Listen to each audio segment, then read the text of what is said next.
Well, it's first thing here in the office, and these are times that when I'm in town, we travel quite a bit for work, but when I'm in town, I like to be able to come in at times where it's not super busy because you can actually get a lot of things done. But how do you know that you're not really tiptoeing around like a mouse, micromanaging everybody else that's coming in and making them feel this pressure like you're constantly looking over their shoulder?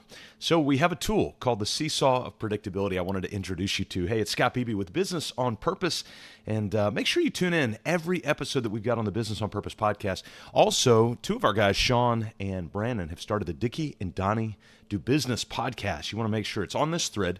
Make sure to go listen to every episode. My kids are listening to it. We've got a lot of our clients that are listening to it. A lot of folks who are not yet clients listen to it. Fascinating podcast, the Dickie and Donnie Do Business podcast. So let's talk about this issue of micromanagement. Understanding the fine line between what we would call effective leadership on one hand and micromanagement on the other. It's very essential for you as a business owner and key leaders. The concept of this seesaw of predictability. So just imagine a seesaw in your mind.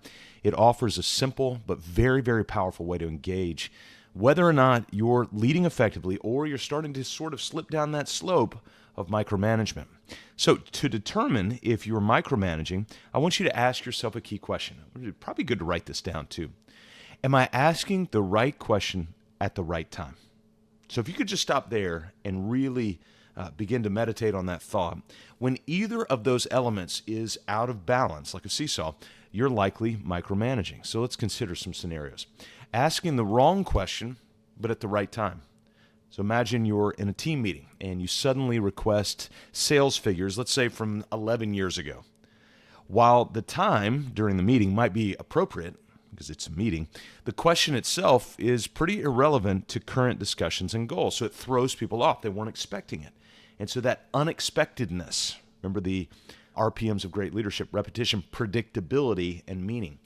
Let me give you a second scenario. Asking the right question, but at the wrong time. So the first one was asking the wrong question at the right time.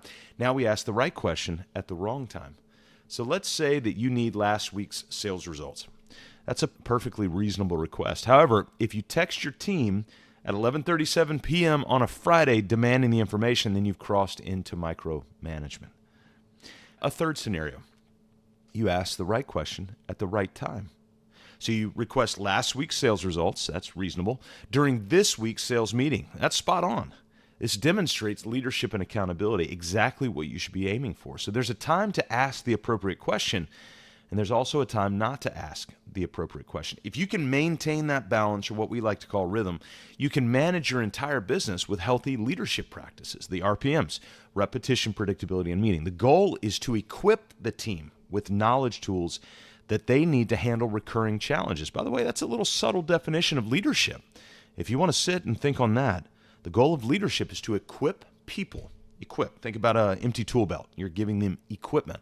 To equip them with the knowledge tools that they need to handle perennial problems, recurring problems. See, these problems, we don't just face them once and they go away forever. Even if we, quote, solve them, we never really fully solve them. They just go back in the woods, they retreat, and then they come back out somewhere else looking to attack us. That's how chaos works, and chaos is not going to be fully defeated until later on in life.